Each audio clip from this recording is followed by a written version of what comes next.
کہ اگر خدا کو مان لے تو پھر سوال یہ ہے کہ خدا نے اس کائنات کو کیسے پیدا کیا؟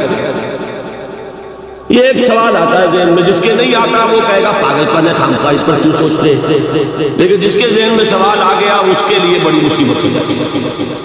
وہ تو سوچتا ہے، انسان کا اختیار نہیں ہوتا اپنے ذہن پر، وہ لاکھ روکے اسے مت سوچو، وہ تو اور سوچے۔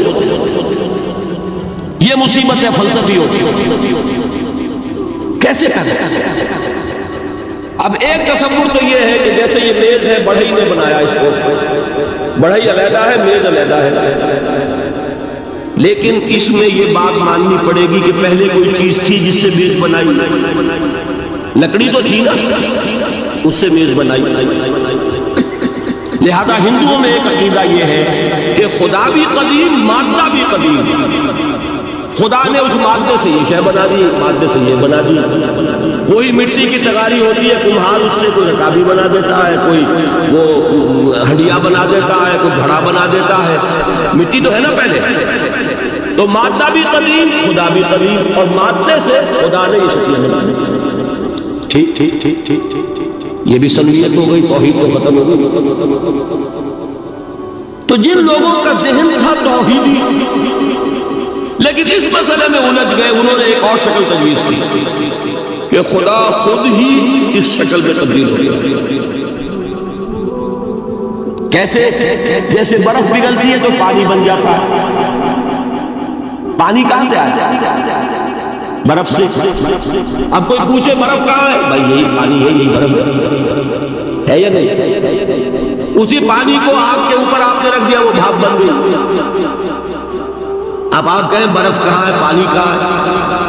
یہی بھاپ جو ہے یہی در حقیقت پانی ہے، یہی بھاپ جو ہے یہی برف ہے۔ یہ ہے وہ ہماؤس پینتھیزم جس کو انگریزی میں کہتے ہیں، کہ خود خدا نے روپ دھار لیا اس کائنات کا۔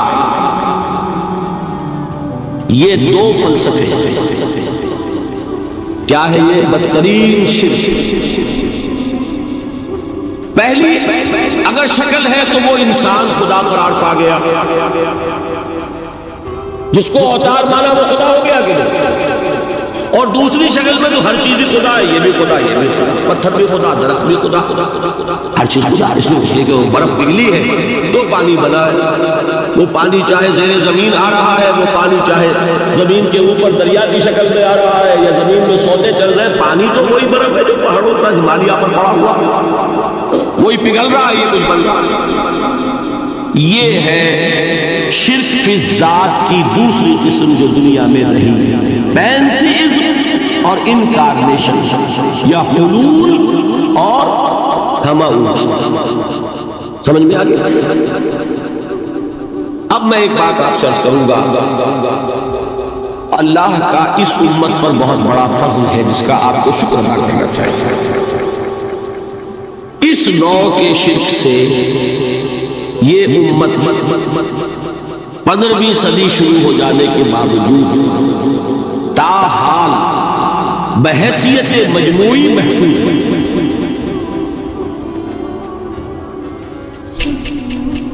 میں نے بحیثیت مجموعی کہا، کوئی افراد یا عوام الناس یا جوہلاء یا شعراء یا نعت گو وہ مبالغہ آرائی میں کوئی بات کہہ دیتے ہو تو وہ علیحدہ بات ہے، لیکن مسلمانوں میں کوئی مستند فرقہ اور اس کے جو مستند عقائد ہیں ان میں الحمدللہ آج تک ایسی کوئی تشابہ نہیں۔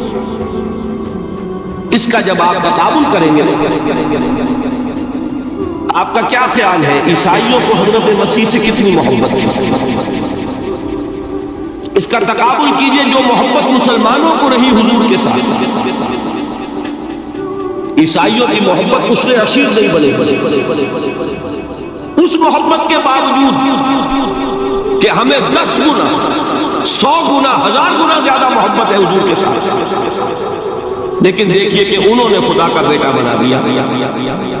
یہاں کسی نے حضور کے بارے میں یہ بات آج تک کہی؟ یہ بہت بڑا کنٹراسٹ ہے۔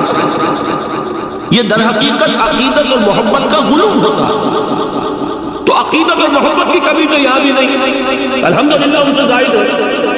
لیکن الحمدللہ ثم الحمدللہ ثم الحمدللہ خدا کا بیٹا کسی نے نہیں بنایا۔ اچھا میں ایک اور کنٹراسٹ آپ کو دکھاتا ہوں تاکہ آپ اللہ کا شکر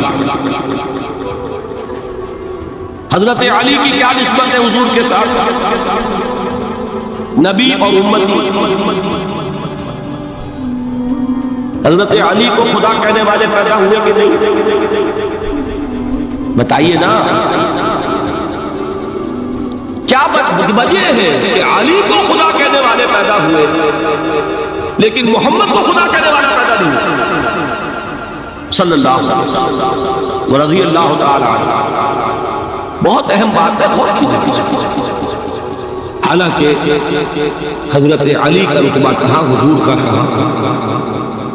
آج بھی آپ دیکھیے آپ کے جاہل عوام کے زبان پر نعرہ یا علی مدد کا ہوتا ہے، یا محمد مدد کسی نے کہا؟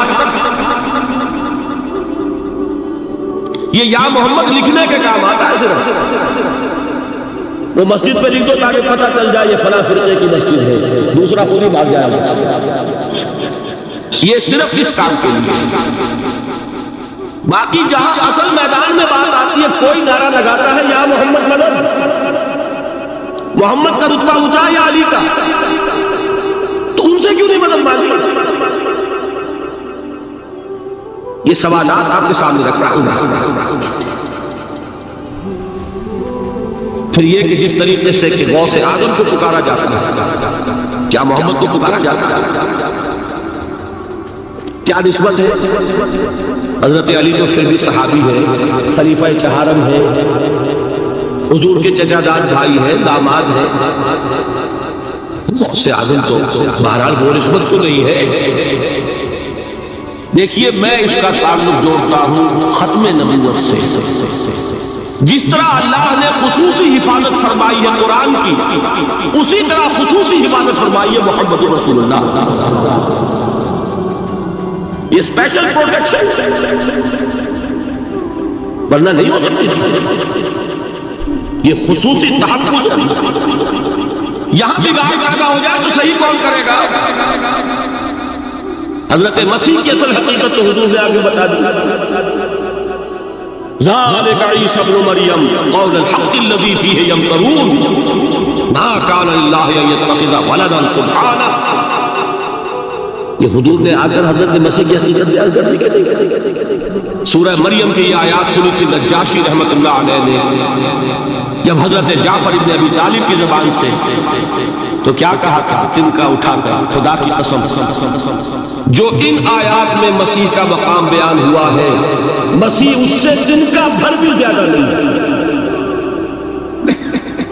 لیکن اگر محمد رسول اللہ کو خدا کا بیٹا بنا دیا گیا ہوتا یا خدا بنا دیا گیا ہوتا تو کون آتا اس کی اصلاح؟ جیسے قرآن مجید کا تحفظ ہے ایسے ہی محمد رسول اللہ کا تحفظ۔ وہ تحفظ ہوا کیسے ہے؟ جتنا قرآن مجید نے ایمفیسائز کیا حضور کی بشریت، قل انما انا بشر مثلکم، اے نبی ان کو بتاتے رہیے، بار بار بتائیے کہ مجھے کچھ اور نہ بنا لینا، میں بھی بشر انسان، ہاں مجھ پر وحی ہوتی ہے تم پر نہیں ہوتی، یہ فرق ہے۔ میں رسول ہوں تم نہیں ہو۔ یہ بات میں ذرا اور مسئلہ میں واضح کروں گا، ابھی صرف یہ نوٹ کیجئے کہ یہ تحفظ جو ہے، جیسے قرآن کو تحفظ دیا لیکن اس کے لیے ذرائع بھی ہے، یہ حفظ قرآن کا سلسلہ جو ہے یہ اس کا ذریعہ بنا، یہ رمضان میں تراویح جو ہے اس کا ذریعہ بنا۔ ہمارے ملکوں کے اندر تو حفاظ کو مسجدیں نہیں ملتی، تلاش کرتے پھرتے ہیں، اور ایک جیسا کہ اینول جشن ہوتا ہے قرآن مجید کا، ہر حافظ اپنا حفظ تازہ کر رہا ہے، حفاظ لگے ہوئے ایک دوسرے کے ساتھ تازہ کرنے میں۔ یہ ذریعہ ہے اللہ تعالیٰ نے کہ جس کے ذریعے سے قرآن کو محفوظ کیا۔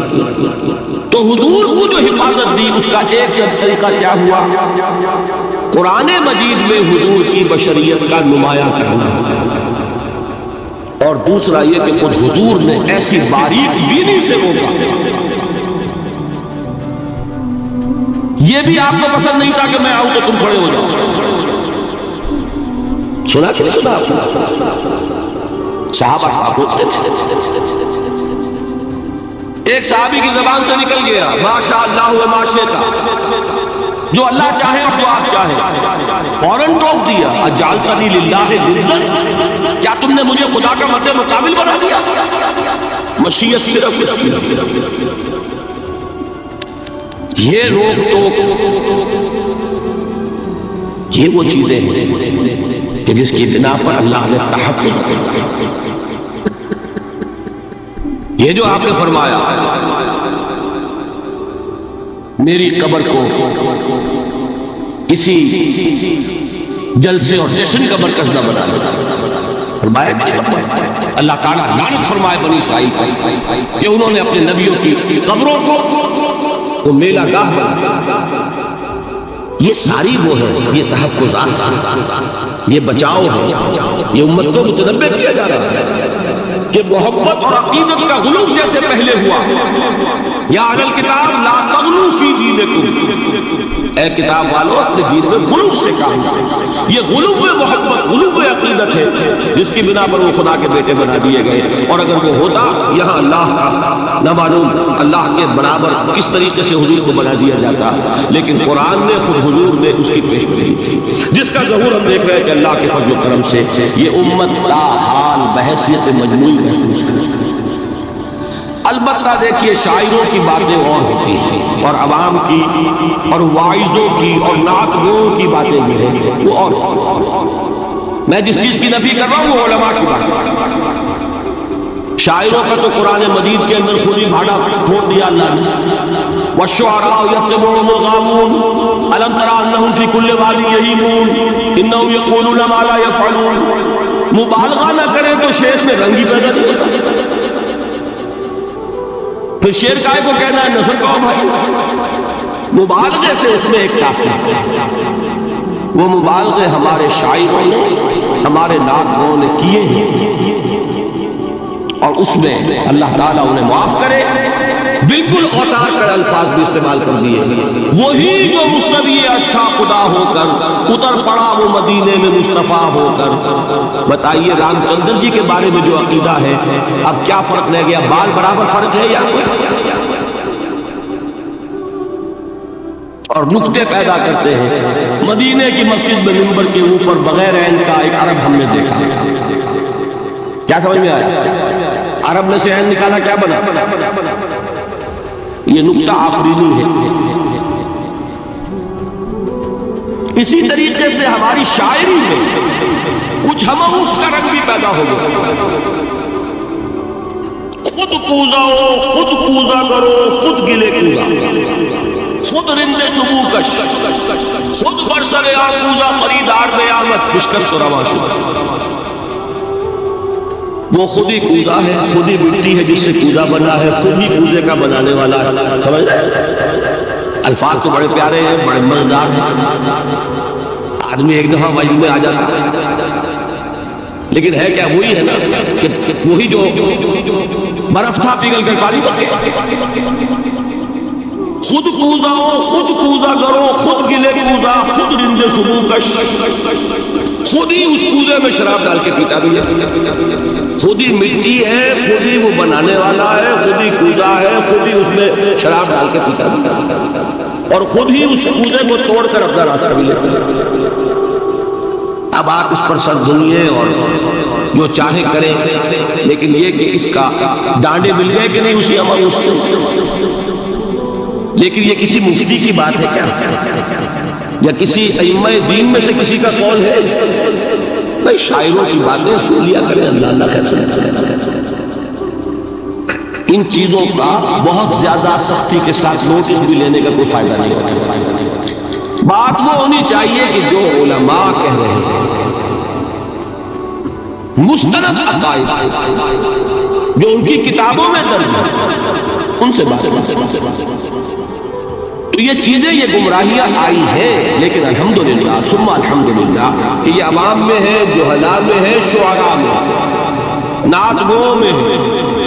یہ کسی بھی مستند دینی فرقے کے مستند علماء میں ہے کہ ہم البتہ ایک مسئلہ جو ہے نور البشر کا، وہ ذرا تھوڑا سا میں حل کر دوں آج۔ آپ سمجھتے ہوں گے لا ینحل ہے، میں نے جس طرح کہا تھا کہ امام بخاری کا قول بھی 100% درست اور امام ابو حنیفہ کا بھی 100% درست ثابت کیا کہ نہیں؟ اسی طرح میں کہتا ہوں جو حضور کو بشر کہتے ہیں وہ بھی 100% درست، جو حضور کو نور کہتے ہیں وہ بھی 100% درست۔ مطلب کیا ہے؟ دیکھیے ہر انسان کے وجود کے دو حصے میں نے پہلے دن کچھ بیان کیا تھا۔ ایک خاکی وجود اور اینیمل بینگ جو حیوان ہے ہمارا، ایک وہ روح ربانی جو اس میں پھونکی گئی۔ آدم میں جب وہ روح پھونکی گئی تب وہ مسجود ملائک بنی۔ فَإِذَا سَمَّيْتُهُ وَنَفَخْتُ فِيهِ مِن رُّوحِي فَقَعُوا لَهُ سَاجِدِينَ۔ دو جگہ آئے تھے قرآن مجید میں، ایک شوشے کے فرق کے بغیر، سورہ حجر اور سورہ صاد۔ جب میں اس کو پوری طرح تیار کر لوں اور اس میں اپنی روح میں سے پھونک دوں تو گر پڑنا اس کے سامنے سجدہ۔ ہمارا جو خاکی وجود ہے وہ ظلمانی ہے، اور جو ہمارا روحانی وجود ہے وہ نورانی ہے۔ اس کی نسبت کس سے ہے؟ اللہ۔ بات سمجھ میں آئی؟ لیکن ہم نے اپنے اس نورانی وجود کو اپنے خاکی ظلمانی وجود میں دفن کیا ہوا، اور محمد رسول اللہ صلی اللہ علیہ وسلم کا وہ نورانی وجود آپ کے اس خاکی وجود پر اس درجے غالب تھا کہ وہ خاکی وجود معدوم کے درجے ہے، لیکن وہ حضور صلی اللہ علیہ وسلم پر اثر انداز نہیں ہو سکتا۔ وہی خاکی وجود ہے جسے ہم نفس کہتے ہیں۔ نفس غلبہ کر سکتا ہے محمد صلی اللہ علیہ وسلم۔ حضور کی شخصیت کی نورانیت نے آپ کی شخصیت کے خاکی وجود کا احاطہ کیا ہوا، ہماری شخصیت کی ظلمانیت نے ہماری اس نورانیت کو گل کیا، دفن کیا ہوا، چھپایا ہوا۔ بس یہ فرق ہے، انہیں آپ کہہ لیں نور صحیح ہے، ان کی نورانیت غالب۔ یہی بات ہے جو حضور نے اس طرح سمجھائی۔ دیکھو ہر انسان کے ساتھ ایک شیطان ہوتا ہے۔ اب کسی صحابی نے بڑی جرأت سے کام لیا، پوچھ لیا حضور کیا آپ کے ساتھ بھی ہے؟ ہر انسان کے ساتھ جو کہا تو انسان تو ہے جو کہ آپ کے ساتھ بھی ہے، آپ نے فرمایا ہے، لیکن میں نے اسے مسلمان کر رکھا ہے۔ بات ختم ہو گئی، نفی نہیں ہے، وہ میرے تابع ہے، میرا مطیع ہے، مجھے غضب نہیں پہنچا سکتا، ہے تو صحیح لیکن نہ ہونے کے درجے میں آ گیا کہ نہیں؟ یہ ہے فرق۔ اور میں یہاں پہ کوٹ کرنا چاہتا ہوں ایک بہت بڑے بریلوی مکتب فقہ کے عالم دین صاحب زادہ، نام میرے ذہن سے ایک دم اتر گیا، فیض الحق، اللہ تعالیٰ ان کی خطاؤں سے درگزر فرمائے، ان کی مغفرت فرمائے۔ آپ نے سنا ہوگا انہوں نے ایک روز تقریر کی جو میں نے سنی، اور تقریر کہاں کی؟ صاحبان میں۔ وہاں کا ایک بہت مشہور چوک ہے، مہاجرین، مسجد مہاجرین کہلاتی ہے، وہاں تقریر تھی، میں نے سنی۔ ان کے الفاظ یہ تھے کہ کیا آپ لوگ ہمیں جاہل سمجھتے ہیں؟ کیا ہمیں عربی نہیں آتی؟ کیا ہم نے قرآن نہیں پڑھا جس میں بار بار یہ لکھا ہوا ہے کہ حضور بشر، حضور بشر ہے، لیکن اصل میں ہم حضور کی بشریت کو نمایاں کرنے کو سوء ادب سمجھتے ہیں۔ بات سمجھیے آپ، اس طرح پیاری بات ہے۔ انہوں نے کہا کہ آپ کے باپ کا نام کیا ہے؟ عبد الرحمن۔ آپ عبد الرحمن کہہ کے پکارتے ہو؟ ابا جان۔ ابھی آپ نے وہ آیات سنی، حضرت ابراہیم نے اپنے مشرک باپ کو یا ابت ہے، یا ابت ہے، بڑا پیارا ترجمہ کیا، ابا جان، ابا جان، کیا نام لے؟ آپ کے باپ کا نام ہے، نام نہیں لیتے آپ، کیوں ادب؟ اسی وجہ سے ہم در حقیقت حضور کی بشریت کو نمایاں کرنے کو سوء ادب سمجھتے ہیں، ورنہ کوئی ہم جاہل ہیں، ہمیں عربی نہیں آتی، ہم نے قرآن نہیں پڑھا، جانتے ہیں وہ بشر۔ بات سمجھ میں آئی؟ کتنی آسانی سے مسئلہ حل بشرطے کہ نیت حل کرنے کی ہے۔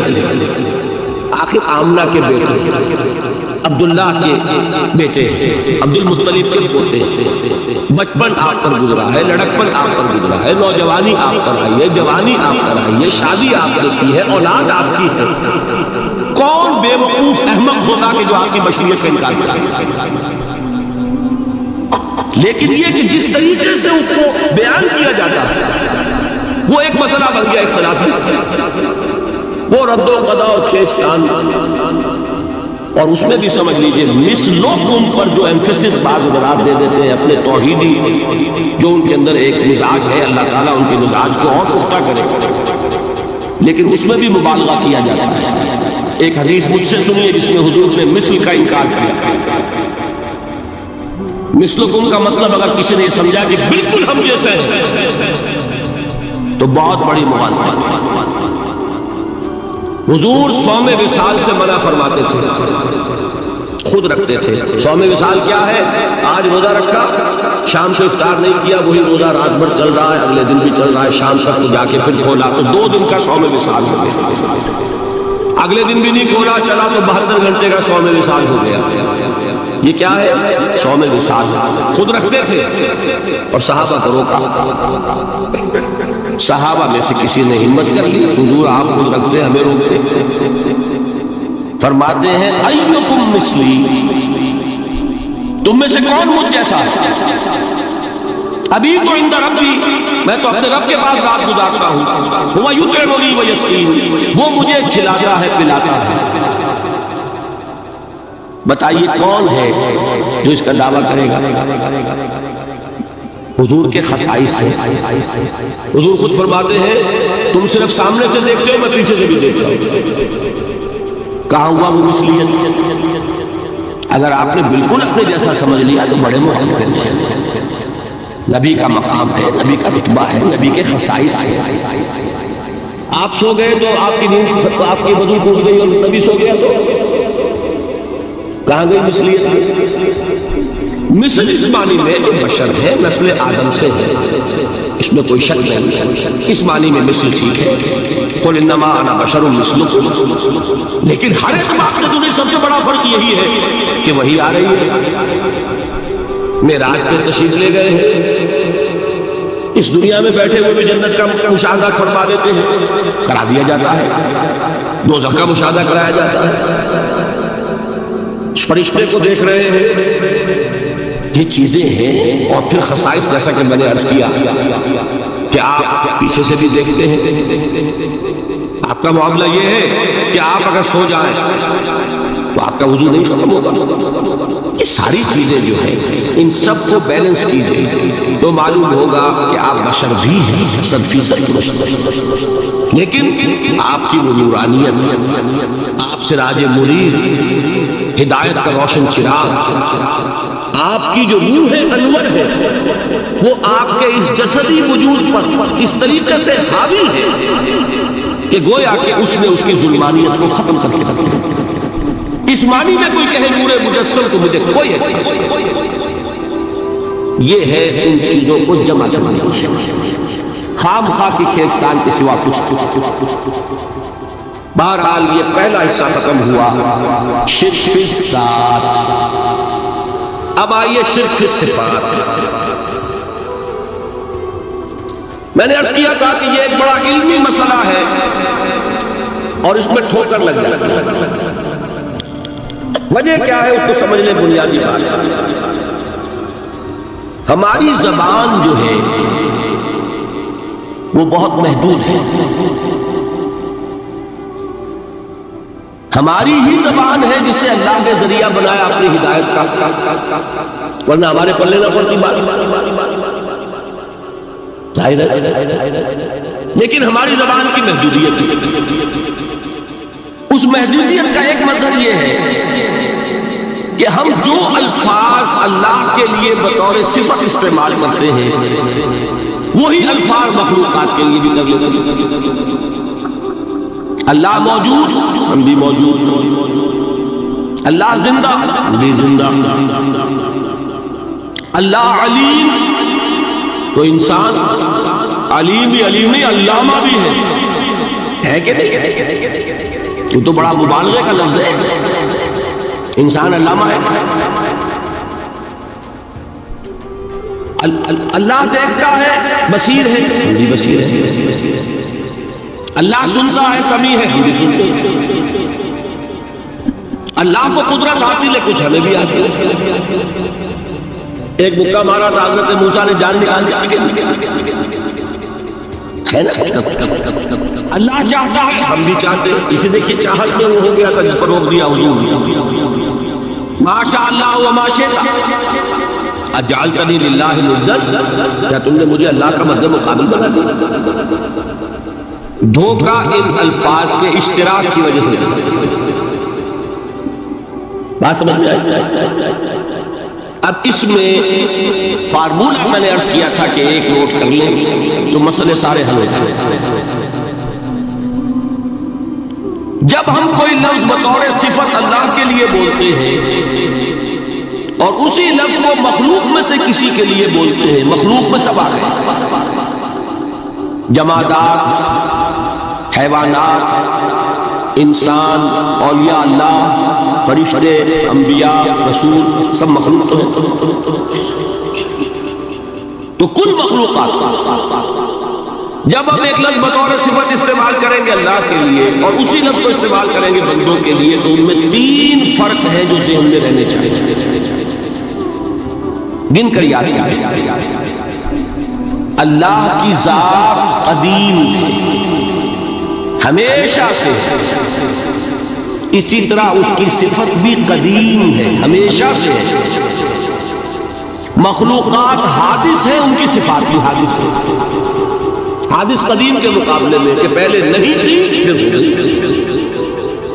ایک فرق, اللہ کی ذات از خود ہے, کسی اور نے تو اس کو وجود نہیں بخشا. اللہ کا وجود از خود ہے, ذاتی ہے.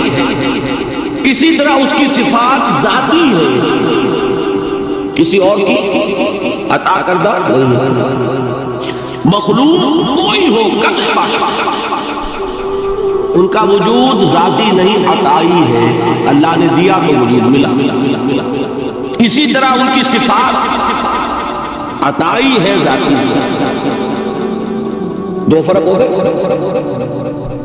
اللہ کی ذات مطلق لا محدود, اسی طرح اس کی صفات مطلق ہے لا محدود. مخلوق کی ذات محدود کیسے باشا, صفت بھی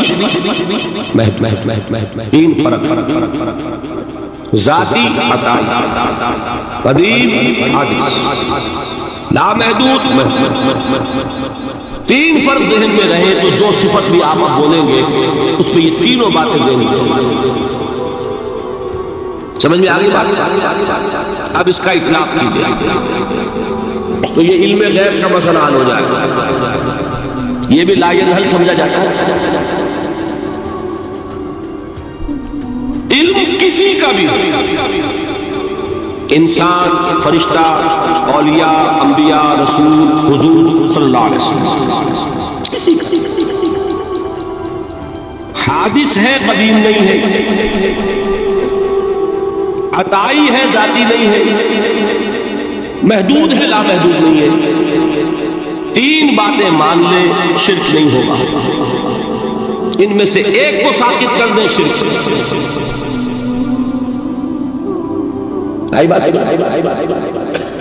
اللہ کی قدرت ذاتی ہے, عطا کردہ نہیں. مخلوق میں جو جس کو قدرت حاصل ہے وہ عطائی ہے, ذاتی نہیں. اللہ کی قدرت لا محدود, یفعل ما یشاء فعال لما یرید علی کل شیء قدیر. مخلوق کوئی بھی ہو اس کی قدرت محدود. اللہ کی قدرت جب سے وہ ہے ہمیشہ سے ہے, ہمیشہ سے قدرت بھی ہے. اور مخلوق میں سے قدرت یہ حادث ہے. تینوں چیزیں سامنے رہے, شرک نہیں ہوگا. ایک چیز کی بھی کمی ہو گئی, شرک ہو جائے. یہ ساری صفات پر رہے. اللہ کی حیات ذاتی ہماری عطائی, لائی حیات آئے, فضا لے چلی چلے, اپنے بس میں نہ آنا تھا نہ جانا ہے. زندگی اس کی عطا کردہ ہے، جب چاہے لے لے۔ اللہ کی حیات بھی ایسی ہے، ذات الحی۔ ہماری حیات محدود، ویسے بھی محدود، موت آئے گی شاید ختم ہو جائے، چلیے موت ختم نہیں کرتی، ہم سمجھتے ہیں کہ وہ ہماری ابدی ہے۔ محدود اس معنی میں تو ہے کھانے کو نہ ملے تو کمزوری، ذرا کام کیا تو تکان، نیند بھی آ رہی ہے، اونگ بھی آ رہی ہے، اور اس کی حیات الحی القیوم لا تأخذہ سنۃ ولا نوم، حیات ذاتی ہے، لا محدود ہے اور قدیم۔ یہاں حیات عطائی ہے اور حادث ہے اور محدود ہے، ساری صفات۔ اس کو ذہن میں رکھ لیجئے۔ تو اب دو مسئلے میں یہاں حل کرتا ہوں۔ جو لوگ کہتے ہیں حضور کو علم غیب نہیں تھا، اور جو کہتے ہیں تھا، بدقسمتی سے دونوں نے ڈیفینیشن علیحدہ کر دی۔ جو ڈیفینیشن نفی کرنے والوں نے کی ہے اس کی وجہ سے، اس کے اعتبار سے واقعہ نہیں تھا۔ انہوں نے ڈیفینیشن یہ کی ہے، تعریف یہ کی ہے، وہ علم جو خود حاصل ہو جائے، اللہ کا عطا کردہ علم جو ہے وہ کہتے ہیں وہ غیب نہیں ہے۔ تو وہ بھی مانتے ہیں کہ ہر علم جو حضور کو حاصل ہے وہ اللہ کا عطا کردہ ہے۔ میں صاحب آئی ہوں، میں یہ سارے مرحلے میں نے طے کیے نا اپنے زمانہ طالب علم میں۔ مولانا منظور احمد شاہ صاحب ہیں ساہیوال میں ان کے پاس حاضر ہوں۔ میں نے کہا جی یہ مسئلہ کیا ہے علم غیب کا، مجھے ذرا سمجھائیں۔ انہوں نے ایک کتاب اپنی نکالی کہ دیکھیے صاحب، ہم حضور کے علم کے بارے میں یہ باتیں مانتے ہیں۔ حضور کا علم حادث ہے، قدیم نہیں۔ حضور کا علم محدود ہے، لا محدود نہیں ہے۔ حضور کا علم عطا کردہ ہے، ذاتی نہیں۔ میں نے کہا یہ تین باتیں اگر آپ مان لیں تو میرا تو جھگڑا کوئی نہیں۔ ہوتا کیا ہے جب آئیں گے وعظ میں، خطابت میں، تو عالم ما کان وما یقول، اب الفاظ وہ استعمال کر جائیں گے۔ ایک واعظ ہے، عام مقرر ہے، واہ واہ ہوتی ہی نہیں، نعرے لگتے ہی نہیں، محفل میں گرمی آتی ہی نہیں جب تک کہ ایسے مبالغے نہ کریں۔ لیکن وہ چیز لکھی ہوئی ان کے ہاں ہے کہ حضور کا علم حادث ہے، قدیم نہیں۔ حضور کا علم محدود ہے، لا محدود نہیں۔ حضور کا علم عطائی ہے، ذاتی نہیں۔ ان تینوں چیزوں کے بعد کوئی بڑے سے بڑا وہابی اور بڑے سے بڑا اہل حدیث بھی انکار نہیں کرتا۔ باقی یہ بات جان لیجئے کہ غیب اور حضور یا شہادہ یہ در حقیقت عام انسانوں کے اعتبار سے الفاظ استعمال ہوتے ہیں۔ جب قرآن میں کہا جاتا ہے عالم الغیب والشہادہ، اللہ غیب اور جو ظاہر ہے یا موجود ہے سب کا جاننے والا ہے، تو مجھے بتائیے اللہ کے لیے کوئی غیب ہے؟ اللہ کے لیے کوئی شے غیب ہے؟ تو کیوں کہا جا رہا ہے عالم الغیب والشہادہ؟